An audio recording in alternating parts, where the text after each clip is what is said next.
درست ہو, واقعی جمہوریت ہو, واقعی آئین اور قانون کے بالادستی ہو, تو پھر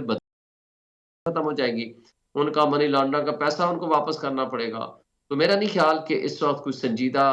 مذاکرات کریں گے, یا سنجیدگی کے ساتھ ان مسائل کا حل چاہتے ہیں, یا وہ واقعی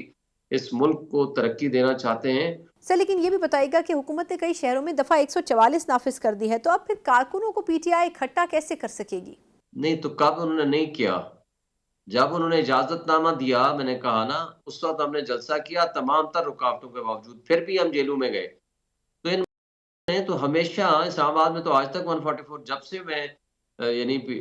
یہ پی ٹی آئی احتجاج یا جلسے جلوس کر رہی ہے پچھلے 2-2.5 سالوں سے, 144 تو کبھی اٹھائی ہی نہیں. اور رینجرز بھی ہر وقت یہاں بیٹھے ہوئے ہیں, فوج کو بھی یہ طلب کر لیتے ہیں. پچھلی دفعہ 4 اور 5 اکتوبر کا جب ہمارا پروگرام تھا, اس وقت طلب کر لیا تھا. تو اس لیے میں نہیں سمجھتا کہ ان چیزوں سے کوئی فرق پڑے گا. آئین بالادست ہے, آئین کی بالادستی کے مطابق ہی چلنا ہے. آئین حقوق دیتا ہے کہ کوئی بھی پولیٹیکل پارٹی ہو یا کوئی شہری ہو, وہ اپنا احتجاج, پرامن احتجاج کرنے کا حق رکھتا ہے. تو آئین کے سامنے اگر کوئی قانون ہے جو کہ آئین کی خلاف ورزی میں بنایا گیا ہے, تو اس کی کوئی قانونی حیثیت نہیں ہے.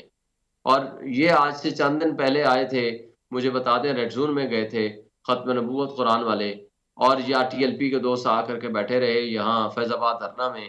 یا جماعت اسلامی کے لوگ 15 دن دھرنا دے کر گئے. کس کے خلاف ایکشن ہوا؟ کتنے ایک راستے بلاک کیے گئے تھے, صرف اس راستے کو بلاک کیا, باقی نظام میں زندگی چلتا رہا. اور ہمارے زور اقتدار میں مولانا فضل الرحمان صاحب نے 2 دفعہ دھرنا دیا, ہم نے تو ان کو فیسیلیٹیٹ کیا, واش روم بنا کے دیے, کھانے دیے.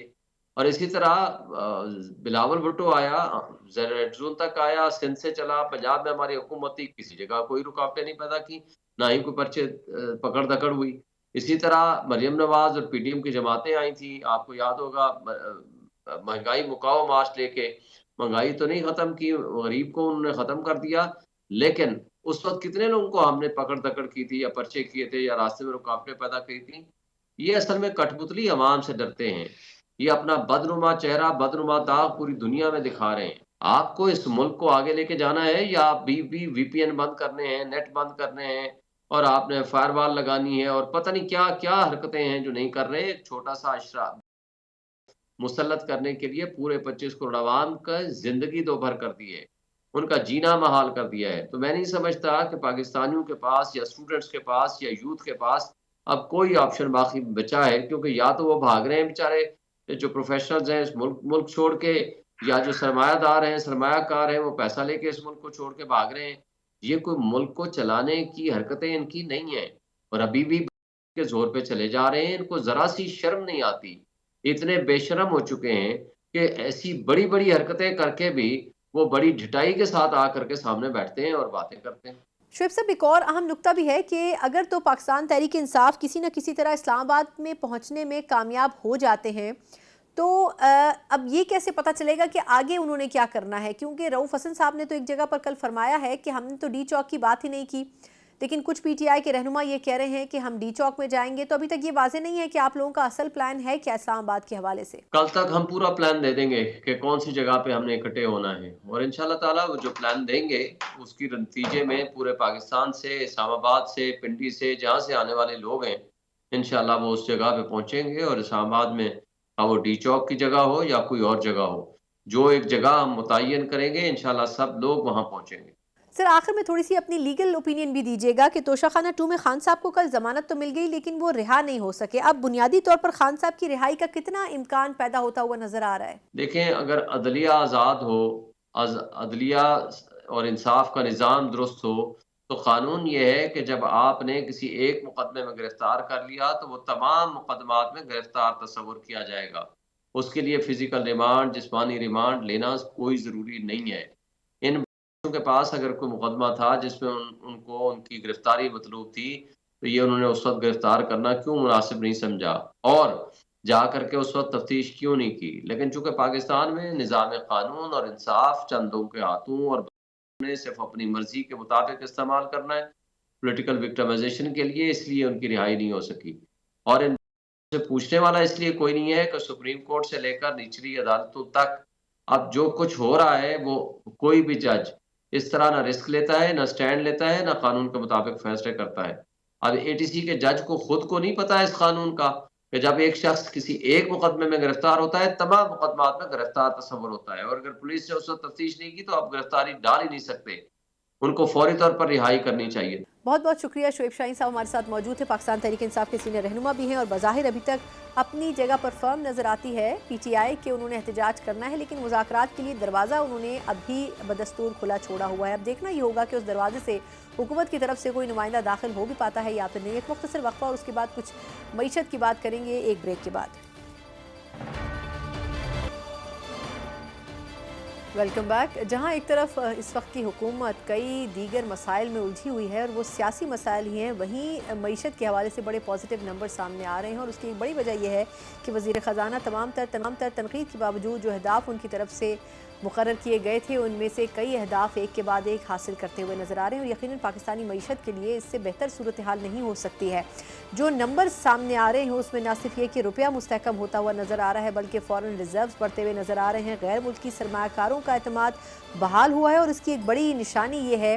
کہ پاکستان میں نہ صرف یہ کہ اسٹاک ایکسچینج بہتر پرفارم کر رہی ہے بلکہ پاکستان میں انویسٹمنٹ کے مواقع بھی آنے والے کچھ وقت میں کھلتے ہوئے نظر آ رہے ہیں۔ کیا وجوہات ہیں اور کن چیزوں کے اوپر اس وقت کی حکومت کام کر رہی ہے، اور اس میں کیا IMF کا معاہدہ بھی ایک کردار ادا کر رہا ہے، یا وہ کڑی شرائط جس نے پاکستان کی معیشت کا قبلہ درست کرنے کے لیے بنیاد فراہم کی ہے، اسی کے اوپر بات کریں گے۔ بات کرنے کے لیے ہمارے ساتھ موجود ہیں جن کو آج ہی اپوائنٹ کیا گیا ہے، وزیر خزانہ کے مشیر برائے اکنامک اینڈ فائنینشیل ریفارمز اور سینئر اکنامک اینالسٹ بھی ہیں، خرم شہزاد میرے ساتھ موجود ہیں۔ Khurram, thank you so much for joining, اور آپ کو پہلے تو بہت مبارک ہو کہ آپ کو آج ہی اس عہدے کے اوپر تعینات کیا گیا ہے۔ یہ فرمائیے گا کہ ہماری جو اسٹاک ایکسچینج ہے کبھی تو بڑی منفی ہوتی تھی لیکن آج کل روز نئے نئے ریکارڈز بنا رہی ہے، آپ کے خیال میں کتنا پازیٹیو ہے یہ، خاص طور پر جو بیرون ممالک سے آنے والے سرمایہ کار ہیں ان کے اعتماد کو بحال کرنے کے لیے؟ بہت شکریہ، السلام علیکم ثنا، مجھے پروگرام میں لینے کے لیے۔ دیکھیں، دو ڈیولپمنٹس ایسی ہوئی ہیں جس کی وجہ سے جو ہے تھوڑا سا جو کانفیڈنس ہے وہ بحال ہوا ہے۔ ایک تو آپ نے بالکل صحیح کہا کہ IMF کا آن بورڈ آنا ایک بڑے پروگرام کے لیے، آف کورس یہ جو ہے ایک کانفیڈنس جو ہے اس نے دیا سارے اسٹیک ہولڈرز کو، چاہے وہ گلوبل انویسٹرز ہوں، گلوبل قرضے دینے والے ہوں، یا پاکستان میں جو ہے فائنینشیل سیکٹر ہو، اور گورنمنٹ کیونکہ دونوں اینڈ سے جو ہے وہ بورو کرتی ہے، ڈومیسٹک سیکٹر سے بھی بورو کرتی ہے اور باہر سے بھی بورو کرتی ہے، اور اوور آل جو ہے ایک تو یہ ڈیولپمنٹ، دوسرا جو ہے نا اس کے ساتھ ساتھ ریٹنگز میں جو ہے وہ چینج آیا، ریٹنگز میں، یعنی کہ ملک کی جو ریٹنگز ہیں پاکستان کی وہ تھوڑی سی امپروو ہوئی، اور اس میں جو فچ جو ریٹنگ ایجنسی ہے بہت بڑی دنیا کی، اور موڈیز، یہ کیا کرتی ہیں کہ یہ ڈفرینٹ ممالک کی اس طرح کی ریٹنگز کرتی ہیں کہ یہ جو ممالک ہیں ان کے قرضے کی ادائیگی کی جو کیپیسٹی ہے یا استطاعت ہے وہ کتنی امپروو ہو گئی ہے، یا کتنی زیادہ بڑھ گئی ہے، یا کتنی زیادہ وہ دوبارہ سے اسٹیبلائز ہو گئے ہیں۔ تو اس کے اوپر موڈیز نے جو اپنا آؤٹ لک ہے، یعنی کہ آنے والے 6 مہینے، سال یا 2 سال، انہوں نے کہا کہ اب وہ پازیٹیو ہو گیا ہے، پہلے اسٹیبل تھا اس سے پازیٹیو کر دیا، یعنی کہ آگے اور مزید اچھی ڈیولپمنٹ ہو سکتی ہیں اگر اسی طرح ٹریک پہ اکانومی چلے اور اسٹیبلائز رہے اور آگے ریفارمز بھی ہوں۔ تو یہ دو بڑی ڈیولپمنٹ تھی جس کی وجہ سے کانفیڈنس بحال ہوا، اور پھر ریزروز، آپ کے جو فارکس ریزروز ہیں وہ امپروو ہوئے، اور روپیہ اسٹیبلائز ہوا، قرضے کی شرح نیچے آئی تاکہ جو کاسٹ آف کیپٹل ہے بزنسز کے لیے وہ کم ہو، اور ساتھ ساتھ انفلیشن میں جو ہے میں یہ کہوں گا کہ 2 سال بہت زیادہ انفلیشن ہوئی، لیکن اب اس کا جو ریٹ ہے وہ تھم گیا ہے، نیچے نہیں آیا بہت زیادہ جو کہ آنا چاہیے آنے والے دنوں میں، آنے والے مہینوں میں، سالوں میں، بٹ وہ تھم گیا ہے۔ اب اس رفتار سے مہنگائی نہیں بڑھ رہی جو کہ پچھلے 2 سال سے بڑھی۔ تو یہ کچھ ایسے اشاریے ہیں جس کی وجہ سے کانفیڈنس آیا ہے، انیشیل کانفیڈنس آیا، یہ کہیں کہ ہم دوبارہ پٹڑی پہ چڑھ گئے، لیکن سنا بہت آگے جانا ہے، بہت دور جانا ہے، بہت ساری چیزیں کرنی ہوں گی جس سے جو ہے وہ بہتری آنی چاہیے، میرے خیال میں سے بہت روم ابھی بات۔ خرم، یہ بھی بتائیے گا کہ روپے کی ڈی ویلویشن میں کچھ کمی ہوئی ہے، فورن ریزروز ہمارے بڑے ہیں، فورن ریمیٹنسز میں اضافہ ہوا ہے، پھر اس کے بعد یہ بھی کہ جو یہ سب کچھ ہو رہا ہے وہ صرف یہ جو ریٹنگز کی آپ نے بات کی ہے، ریٹنگز کی وجہ سے اس میں اضافہ ہو رہا ہے ان چیزوں میں، یا پھر آپ کے خیال میں حکومت نے کچھ اور بھی میجرز لیے ہیں؟ دیکھیں، گورنمنٹ نے بجٹ دیا، آپ کو یاد ہوگا جون میں جو بجٹ آیا اس میں کافی سارے جو ہے ٹیکسز لگائے گئے، اور اس میں سیلیڈ کلاس کو بھی جو ہے وہ ٹیکسز ان پہ بھی لگائے گئے، مطلب بڑھائے گئے، اور اس کے ساتھ ساتھ آپ کو پتا ہے کارپوریٹ سیکٹر جو فارمل سیکٹر ہے اس پہ جو ہے نا ابھی بھی ٹیکس کا برڈن بہت زیادہ ہے۔ پھر دوسرے اینڈ پہ انرجی کاسٹ، ہمارے یہاں ہاؤس ہولڈز ہوں یا انڈسٹریز ہوں ان کے لیے بہت زیادہ رہی ہے، اور اس کے ساتھ ساتھ جو شرح سود ہے وہ بہت زیادہ رہا ہے. یہ 3-4 ایسی چیزیں ہوتی ہیں سنا جس کی وجہ سے بزنسز یا تو وہ فلرش کرتے ہیں یا پھر جو ہے برڈن میں آ جاتے ہیں. تو یہ جو چیزیں تھیں اس پہ تھوڑا کام کیا گیا ہے، اور مجھ سے فائنانس نے اور فائنانس جو ٹیم ہے اس نے شاید اس پہ بھی کام کیا، جس کی وجہ سے آپ کی جو بوروئنگ ریٹس ہیں وہ نیچے آئے مارکیٹ میں، اور جو فسکل مینجمنٹ ہے یعنی کہ جو آمدن ہے گورنمنٹ کی ٹیکس کے تھرو، نان ٹیکس کے تھرو، اور جو خرچے ہیں ان کو تھوڑا بیلنس کیا گیا ہے. چاہے وہ ٹیکسز نئے نہیں لگے، ایگزسٹنگ پہ ٹیکس ہوا، لیکن اپنے خرچوں کو اور ٹیکسز کو ایسے مینج کیا گیا ہے. خاص کر ایک کوارٹر جو ابھی گزرا ہے، ستمبر اینڈ ہوا ہے، اس میں سرپلس آیا ہے جو کافی سالوں بعد ریکارڈ کیا گیا، یعنی کہ خرچے پہلی مرتبہ کم ہیں، اور جو ریسپٹس ہیں یا ٹیکسز ہیں یا جو بھی آپ کو آمدن آ رہی ہے وہ زیادہ ہے، اور 1.8 ٹریلین روپے سے زیادہ ہے. اور اس کی ایک بڑی وجہ یہ بھی ہے کہ جو قرضے کی ادائیگیاں ہیں گورنمنٹ آف پاکستان کی، اس میں کمی اس لیے بھی ہوئی کہ جو شرح سود ہے وہ نیچے آیا، تو گورنمنٹ خود بہت بڑی بارور ہے، جس کی وجہ سے ان کو جو ہے وہ فائدہ ہوا. اور ایک اور کام انہوں نے خود اچھا یہ کیا کہ اسٹیٹ بینک کا جو ہے وہ ٹریلین آف روپیز کا پروفٹ آیا، اس کے تھرو انہوں نے اپنے جو مہنگے قرضے تھے وہ کچھ اتار دیے. تو یہ اچھی ڈیولپمنٹ ہے کچھ. اور اس کے ساتھ ساتھ آئی ایم ایف کا کانفرنس بحال ہوا، ٹیم اچھی جو ہے وہ فارم ہو رہی ہے ایسا ایسا، اور ساتھ میں جو ہے پرائیویٹائزیشن پہ آلدو پی آئی اے کامیاب نہیں ہوئی بٹ آگے تک گئی ہے، بڈ تک گئی ہے، اور اس میں ایک لرننگ کرو ہے پورا. تو یہ ساری ہیں. اور خاص کر آپ دیکھیں انرجی سیکٹر میں جو میں نے دیکھا ہے، انرجی منسٹر ہیں، انہوں نے جس طرح سے پلان دیا ہے، مجھے لگتا ہے اگر اس پہ عمل ہو اگلے 6 مہینے سال، اور ساتھ ساتھ انٹرنیشنل آئل پرائسز نیچے آ رہی ہیں، تو یہ سب مل ملا کے آپ کی انرجی کاسٹ کو نیچے کر سکتا ہے. آپ کی یہاں شرح سود آلریڈی نیچے آ رہی ہے، فسکل مینجمنٹ آہستہ آہستہ بہتر ہوتی رہے، اور ساتھ ساتھ جو بڑے ایشوز ہیں، سوشل انڈیکیٹرز، ایجوکیشن ہے، ہیلتھ ہے، پاپولیشن گروتھ ہے، اور بڑے کلائمیٹ کے ایشوز ہیں، یہ پروونسز جو ہیں اس کو ٹیک اپ کریں، جو ان کی ریسپانسبلٹی ہے. دیکھیے جو مل کے چلیں گے نا، اگر فیڈرل اور پروونسز ساتھ مل کے اگر ایفرٹ کریں گے تو کوئی ایسی شک کی بات نہیں ہے سنا کہ ہم دوبارہ پٹری پہ چلیں اور ایک اچھی قوم ہو رہے ہیں اور ایک اچھی گروتھ جو ہے دکھا سکتے ہیں. یہ بھی بتائیے گا کہ اکارڈنگ ٹو گورنمنٹ مہنگائی اس وقت 7% کے اوپر آ چکی ہے، جو کہ کسی زمانے میں 30% سے بھی زیادہ تھی. اب اس میں کیا کچھ مزید کمی ہو سکتی ہے؟ کیونکہ یہ کہا جا رہا ہے کہ آئل پرائسز کیونکہ نیچے آئے ہیں تو اس لیے مہنگائی میں کمی ہے. اب کیا آئل پرائسز اگر اوپر جائیں گے تو پھر مہنگائی میں اضافہ ہوگا، یا پھر آپ کے خیال میں ان دونوں کو کنیکٹ کرنا غلط ہے؟ اچھا دیکھیں، پہلی بات یہ کہ انفلیشن جو ہے رفتار کو ہی کہتے ہیں، کہ قیمتیں بڑھنے کی رفتار کو انفلیشن کہتے ہیں. یہ جو رفتار ہے نا اس میں کمی ہو گئی. یہ نہیں ہو رہا کہ انفلیشن جو ہے وہ آدھی ہو گئی ہے، یا انفلیشن جو ہے وہ ختم ہو گئی ہے، یا نیگیٹو ہو گئی ہے. نیگیٹو ہم اس وقت کہتے ہیں انفلیشن کہ جب پرائسز جو ہیں وہ گرنا شروع ہو جائیں. تو پرائسز گر نہیں رہی ہیں بہت زیادہ. آپ میری بات سمجھ رہے ہیں کہ مثال کے طور پہ اگر کوئی چیز 100 روپے کی تھی تو وہ جیسے آپ نے کہا 35% انفلیشن ہوئی یا 39% انفلیشن ہوئی تھی، تو وہ لیٹس سے 40 روپے سے بڑھ گئی، 140 روپے کی ہو گئی اگلے سال. تو یہ 40 روپے کا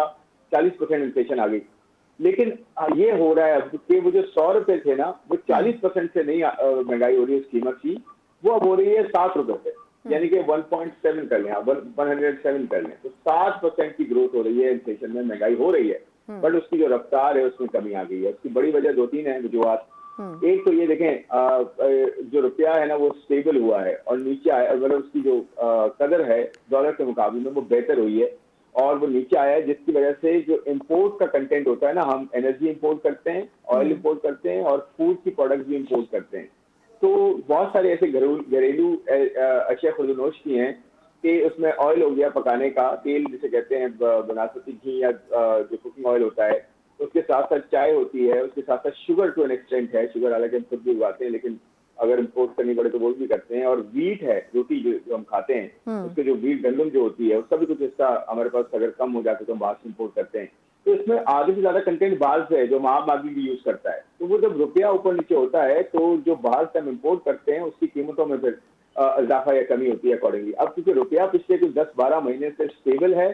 اور باہر انرجی پرائسز گری ہیں، یعنی کہ تیل کی قیمتیں نیچے آئی ہیں، اور آپ نے دیکھا ہوگا پیٹرولیم مصنوعات کی قیمتوں میں اس کی ریفلیکشن آئی ہے، 3-4-5 مرتبہ پیٹرول کی قیمتیں نیچے کی گئی ہیں. تو اس کا امپیکٹ جو ہے نا وہ ساری دیکھیں، جب بھی موومنٹ ہوتی ہے، یہ جو آئل پرائسز اوپر نیچے ہوتی ہیں تو موومنٹ جو پروڈکٹس کی ہوتی ہے، گڈز اینڈ سروسز کی، اس میں ریفلیکٹ ہوتی ہے، کیونکہ ٹرانسپورٹیشن کاسٹ ہوتی ہے، وہ اس کے اندر انرجی کاسٹ ہوتی ہے، وہ ریفلیکٹ کرتی ہے پروڈکٹ کے اندر کہ بھی ایک جگہ سے دوسری جگہ کوئی چیز لے کے جائی جا رہی ہے